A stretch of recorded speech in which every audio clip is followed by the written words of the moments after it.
Well, I'm going to ask you some things, and then maybe if we have time, we'll let some of your fans and admirers ask you some questions as well, if you don't mind. But I'll tell you what I want to start by asking. Now, I know you couldn't see the films there, but you know them pretty well, and you could hear them. I've seen them before, yes. I bet you have. Well, no, the reason I ask is that one of the questions I asked Miss Rogers when I got to interview her last year was whether she watched her old movies. And you say that to some actors and actresses, and they say, oh, never. I can't stand to look at myself. But you actually enjoy watching your films, don't you? Yeah, I enjoy it very much. I think some things are funny. Well, when you watch one of these films, what is going through your mind? Do you remember the film? Are you watching it removed, or do you remember what was going on when you were making it, or the people, the personalities? No, I just watched the film. I'm very interested to see what I did in it. I want to know how I reacted. Do you remove yourself? Does it seem like you're watching a different person? No, I wouldn't think so. Yeah. No, what I mean is, at this remove of years, I wonder if you remember what you're seeing, or if it seems fresh all over again as you watch it. Well, it seems fresh to me all over again. Yeah. Particularly, I wonder what goes through your mind as you watch the great dances. Tonight we saw the waltz and swing time. I happen to love that waltz. I just love it. Do you have a favorite of the dance numbers that you did with Fred Astaire? Well, that is one of the favorites, and then the other one is the one from. I can never remember the name of the film.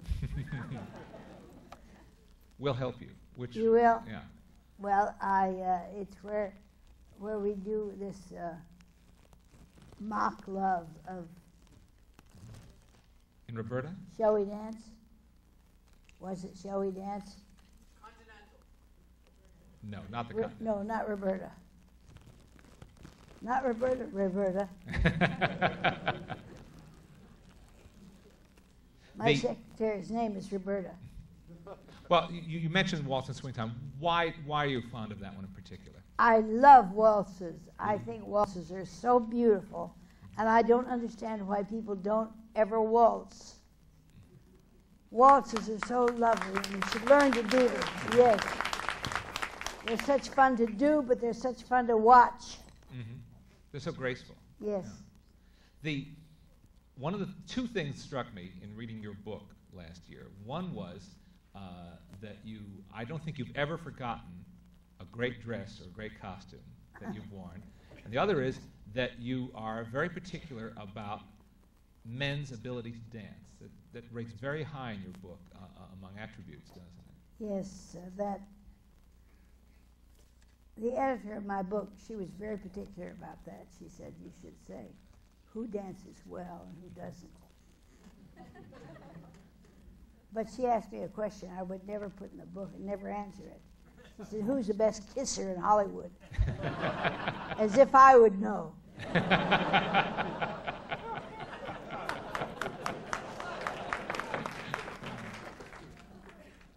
What is it the same? Is ballroom dancing or social dancing very different from screen dancing? Well, when you break into taps, yes. Obviously. You have to do a lot of pounding to get those taps going, you know. They don't always come as evenly as they should. You would redo those, wouldn't you, for the soundtrack after you'd photographed? They tell me that they do them up in the booth. I don't know who does it, but I don't. My taps were really all there, and I was very sad to hear somebody say, "Oh, we had to do those over again." I said, "You didn't do my taps." He said, "No." I said, "Well, whose taps did you do? You couldn't have done Fred's." So we've had some arguments about that. What is it about dancing? Again, because it's something that was very much on your mind. Would you be more comfortable putting those down? No, I'd be happy to carry it. Great. Makes me feel like I'm going to a party or to a wedding. Are there men who were not musically inclined particularly, but just had a gift for dancing? Well, they can't count. You have to be able to count 1, 2, 3, 1, 2, 3. or 1, 2, 3, 4, 1, 2, 3, 4, 1, 2, 3, 4, and people can't do it. And some drummers I've met in the orchestra could beat out one whale of a beat, not with their feet at all. Oh, interesting. They look like a clod. When you stopped, when you and Fred Astaire parted company on screen, and you went on to make all the comedies and dramatic pictures that you did in the 40s, there was you had very little musical activity after that. You did Lady in the Dark, and then you reunited with Fred Astaire and Barclays at Broadway. Did you want to do any other solo musical films, or was that something you wanted to get away from then? Well, I wanted to get away from them. I wanted to do things like Kitty Foyle, like Storm Warning. I wanted to do things like that. Thank you. One person I know saw it. Well, you did some of those films you made in the 50s, some of those dramatic films are very. Tight Spot is a very good film, too. Yeah, Tight Spot was a fun picture to do. I was working with a very professional man, Robertson, and the leading man was new to me, too. I had never known him before. What's his name? You mean Brian Keith? Yeah, Brian Keith. That's a joke.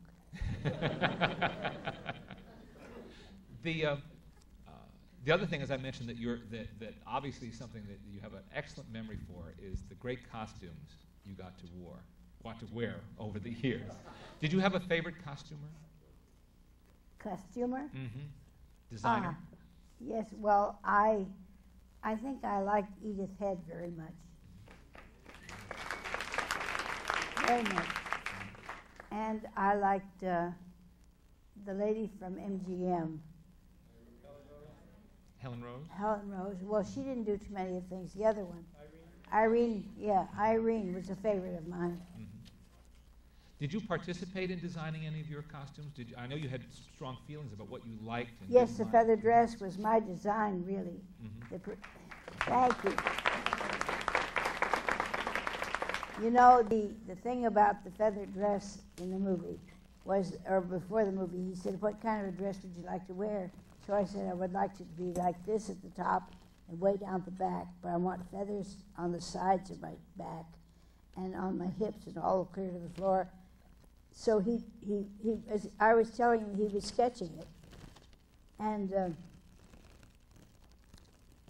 Bernard Newman, a very talented man, very. I had met him a few years before, and it was on that particular, when I met him, he influenced me to buy a real fur coat, which I had never had before in my life. And so he said, buy a mink coat, you need one. So I did, and I got home, and you know what it says in the book. So I got there, I went around to the studio showing my beautiful coat off to everybody, and I looked up and I said, Bill Sider up there? And so a head came out. It was George Stevens' head. He said, hello. And then Katharine Hepburn's head came out, and she took it, and she poured this on my coat. And she said, if it's real mink, it won't shrink.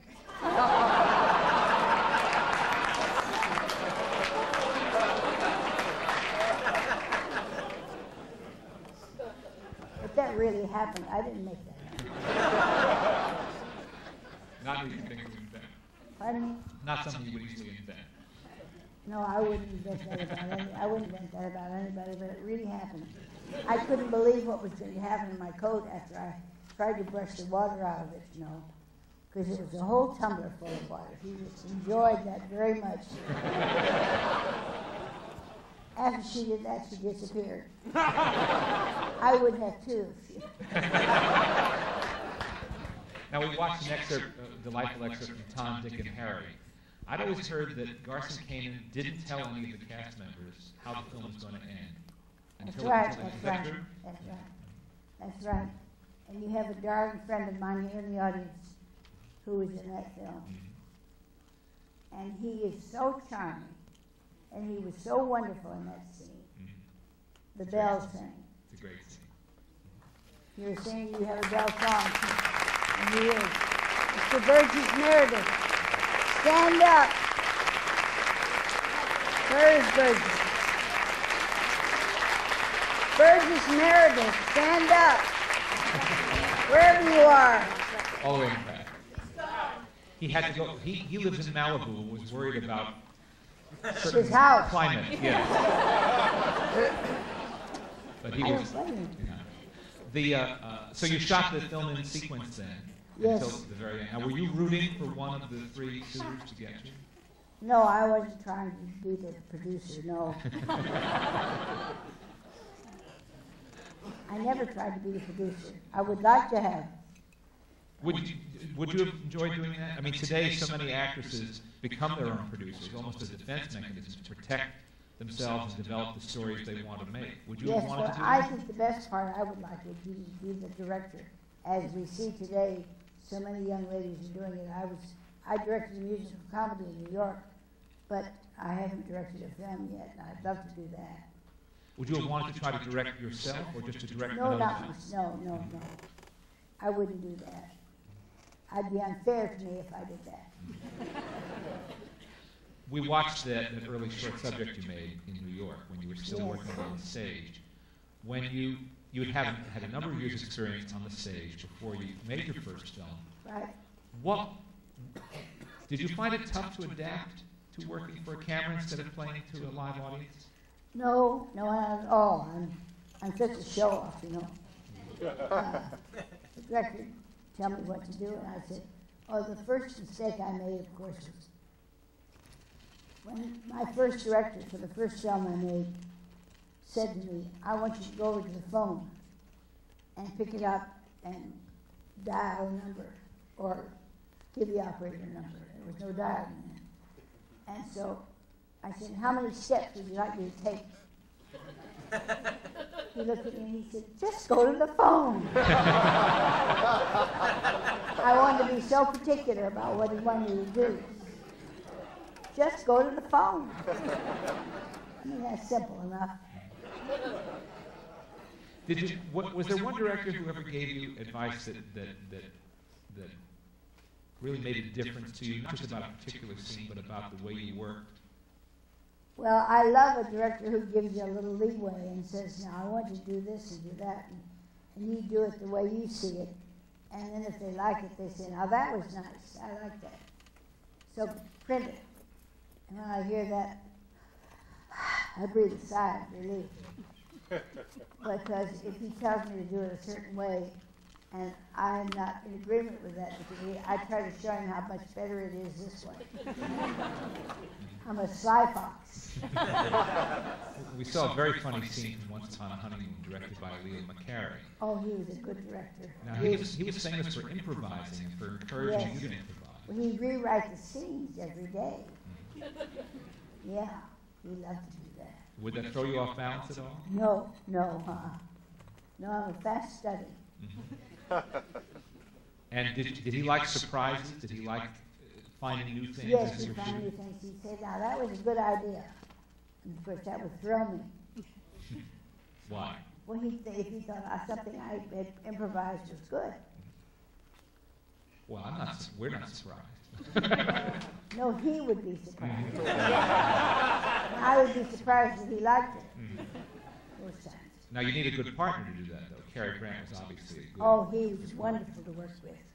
Cary was one of the most enjoyable people to work with because his timing was so rhythmical. You knew exactly when the punchline was coming. And when it should, if I was to have it, when I should say it. It was really wonderful working with him. How many people here have read Miss Rogers' book? Because I don't want a number of people, a good number of people. I want to see it because I want to see what my royalties are going to be.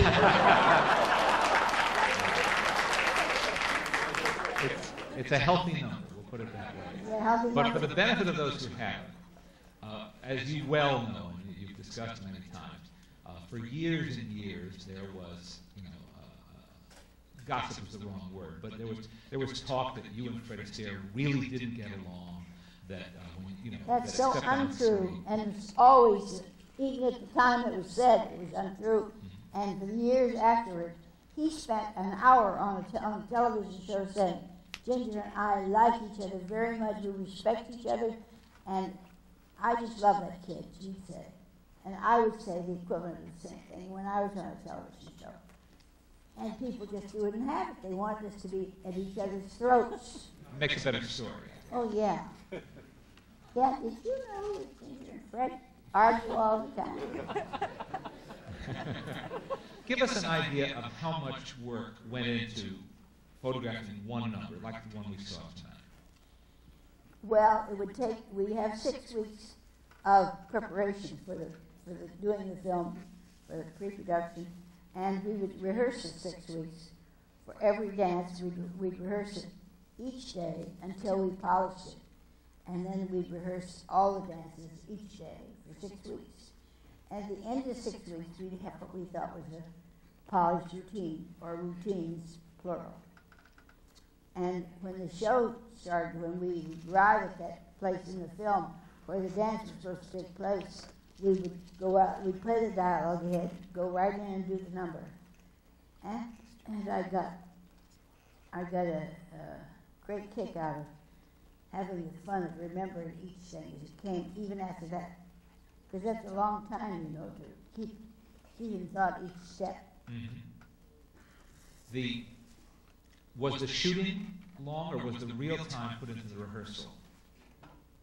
Well, the time that was in the rehearsal was, I mean, we've all said there's not enough rehearsal time. No matter who is an actor or actress, they'll agree with me. There's not enough rehearsal time, ever. But 6 weeks was certainly a good round figure for what we had to do.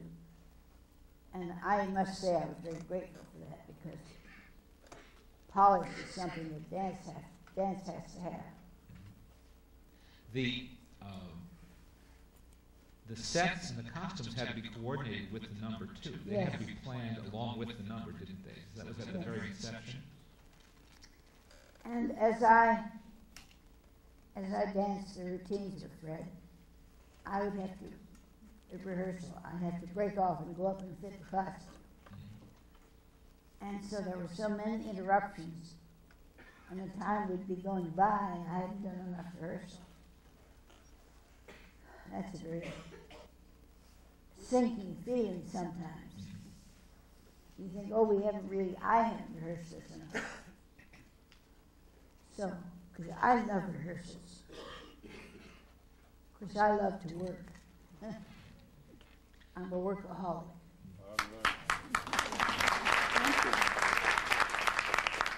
When you finally got to do the dance, when you were performing after all those weeks of rehearsing and thinking about it, could you abandon your thought process and just do it, or did you have to concentrate consciously on all the steps you were doing? Well, I would run through it before we started mentally. Mm-hmm. When he gets over to that side of the room, we do this, that, and the other. And then we move over to that side of the room and we do such and such. And I don't think I ever made a big boo-boo on that. I think it worked out very nicely. And our producer, Pan Berman, he was really a very wonderful guy.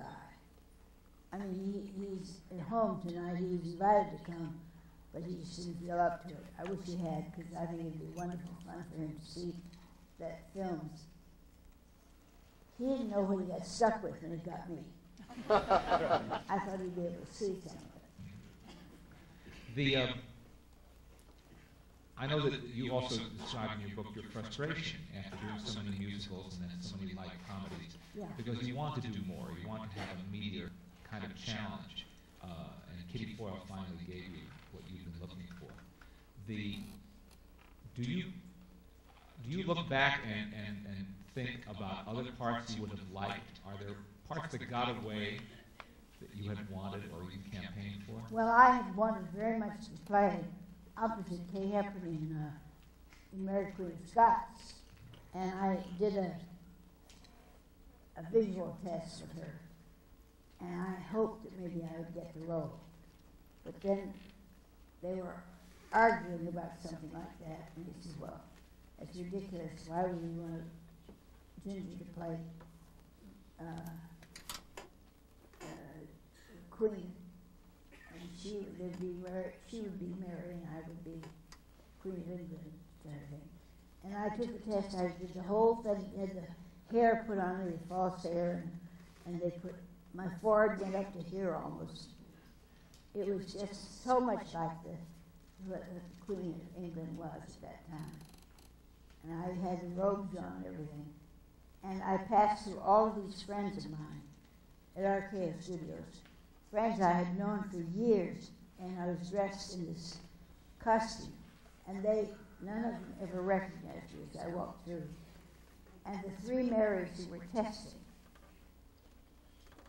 were so, I was called Lady Ansley for the want of a better name. They didn't want to say, I didn't want them to say it was I. And so they said, oh, Lady Ansley, curtsy, we're so happy to meet you. And they'd take their hand like you take a sugar thumb. And they'd say, so happy to meet you, Lady Ansley. It was great fun because I was fooling a lot of my friends. Yeah, I like to do that. On April Fool's Day, better be careful because I'll surprise you. I'll bet you will. Do I understand, I think I read in Army Archer's column that you're working on a book about your mother now? Yes. Could you tell us a little about that?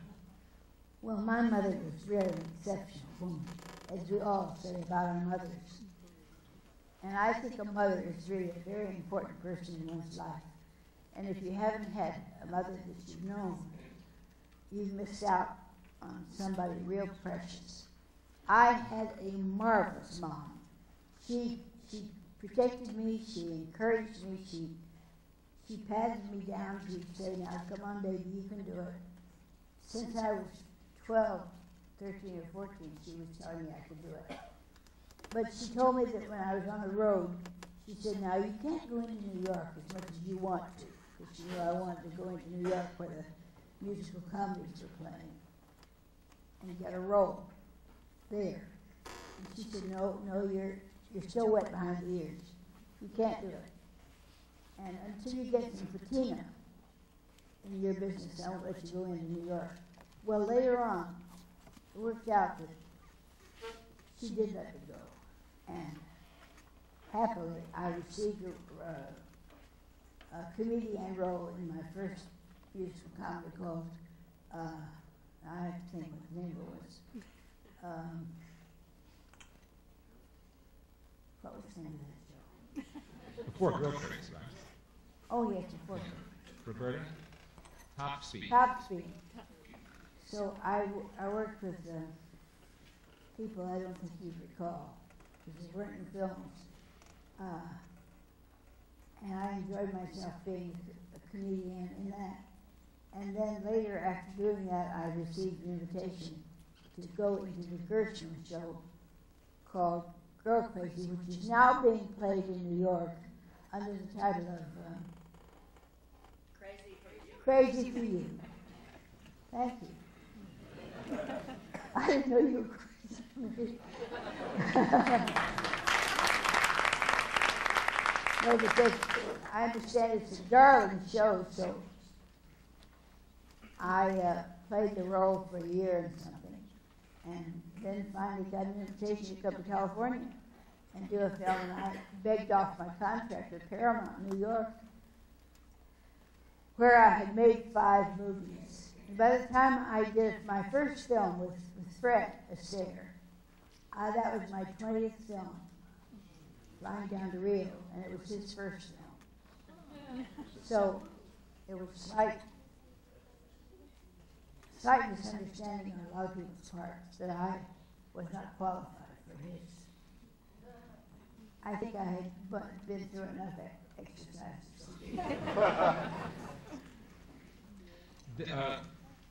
I think just with the few minutes we have left, I'd love to give some people in the audience a chance to ask you a few questions. All right. And if we can raise the house lights a bit, because the lights in our office. Lights are so bright we can't see. And there's a waving hand all the way back. I'd love to ask you about the movie you made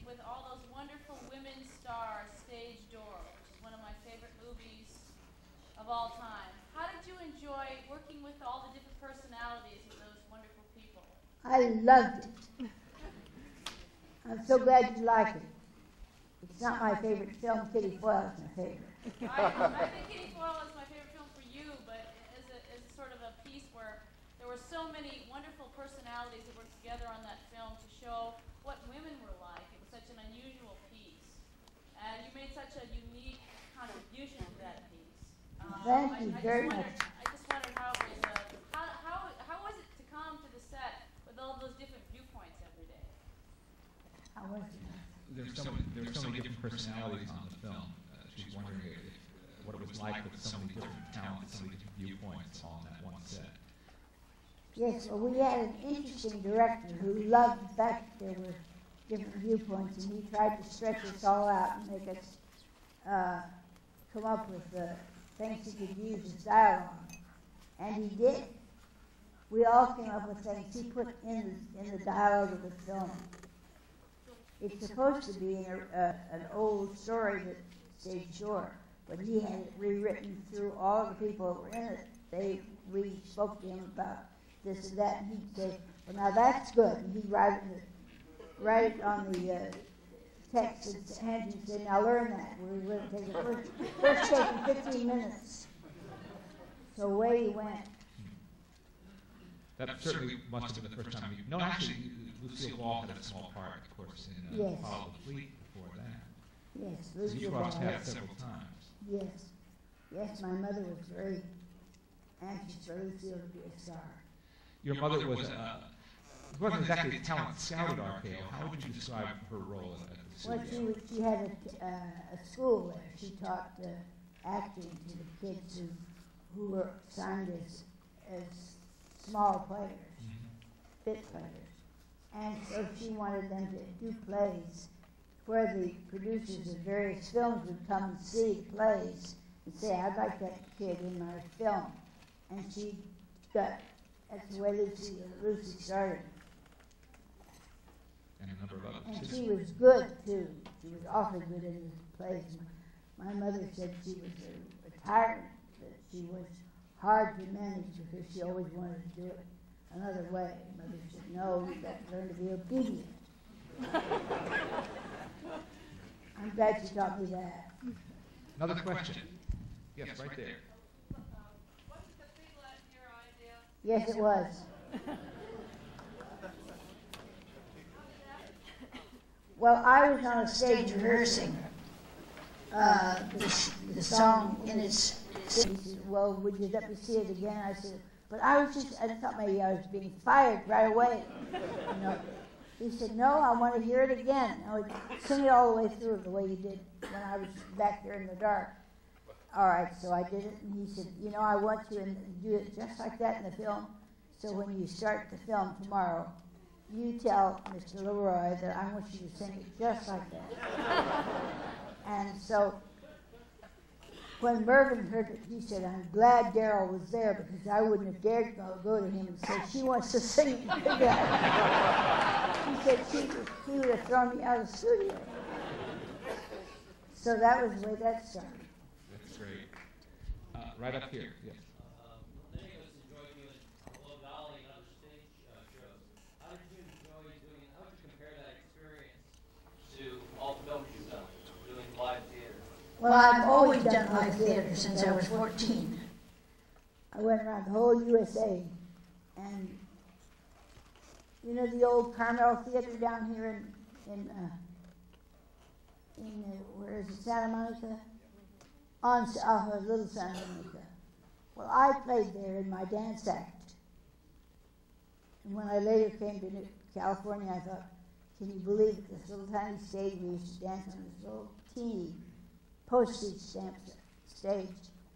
So I played all over the USA, and but I love doing live theater because you get immediate reaction from your audience, and you know how you're doing. Did I blow a gasket or something? So far, so good. So far, so good. Another question. I want to spread it around the audience in the back, in the middle there, please. Did you feel overwhelmed being the person to Of course, wouldn't you? Oh, I just love doing things like that that are brand new, no one has heard, no one knows, but sitting there beside George Gershwin and hearing him play Embraceable You, and they're writing songs of love but not for me, was such a thrill. And they're using those two songs in the show in New York now. Didn't he also inspire you in your avocation as an artist? Yes. I sat down. He was such an artist himself. He was really wonderful. He painted these wonderful canvases of the places he had been, and the audiences. You could see their faces in his paintings. You knew who they were as you looked at the canvas. So I said, have you got some pictures around here of yourself? I'd like to do a little sketch of you.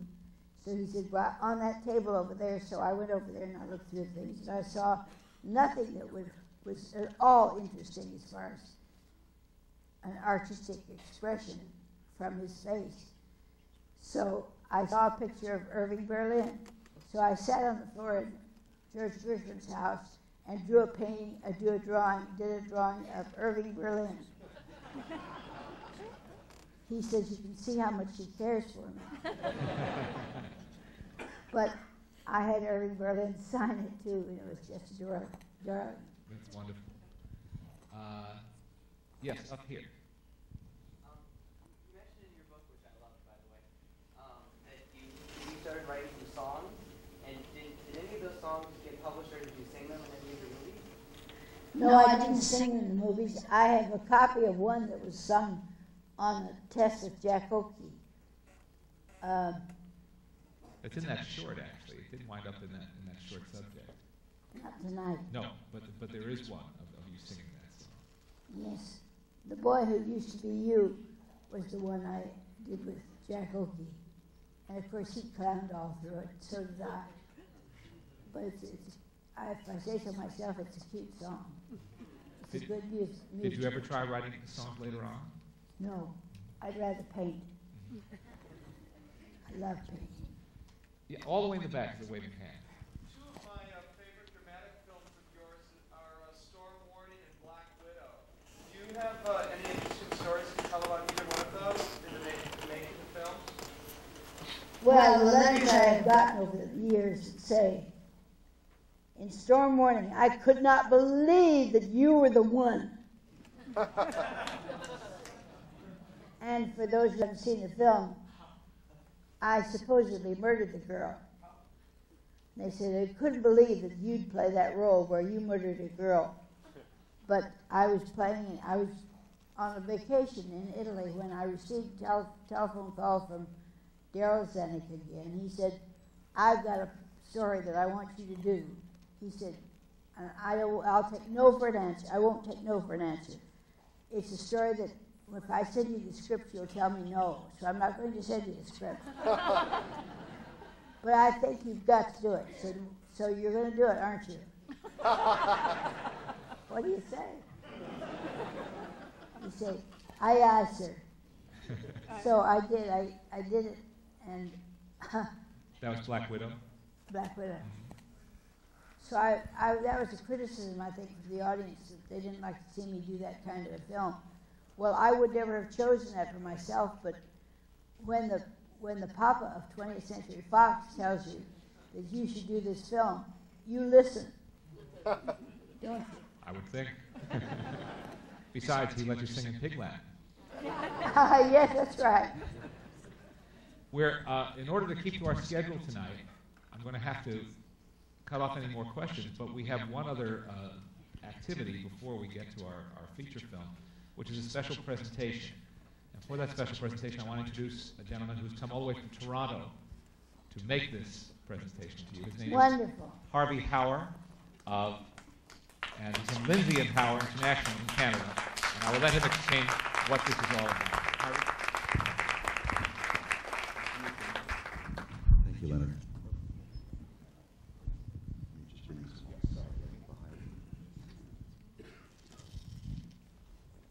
Ms. Rogers, on behalf of Lindsay and Howard and all those Ms. Rogers, when we were invited to participate in this event, little did I know that I would have the honor of personally presenting this brooch to one of the most important and talented stars of American cinema. Thank you very much. On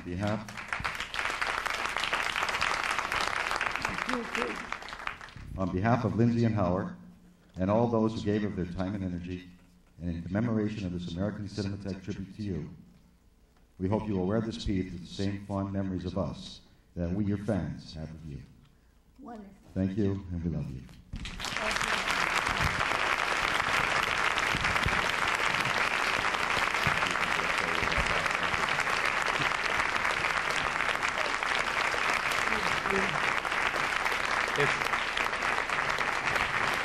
It's sort of it's a beautiful piece that was specially designed for Miss Rogers, and it's really quite exquisite. Isn't that wonderful?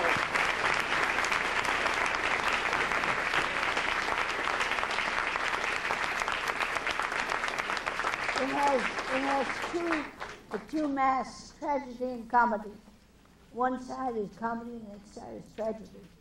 And the lady in the middle is a lady supposedly LaBelle Rogers.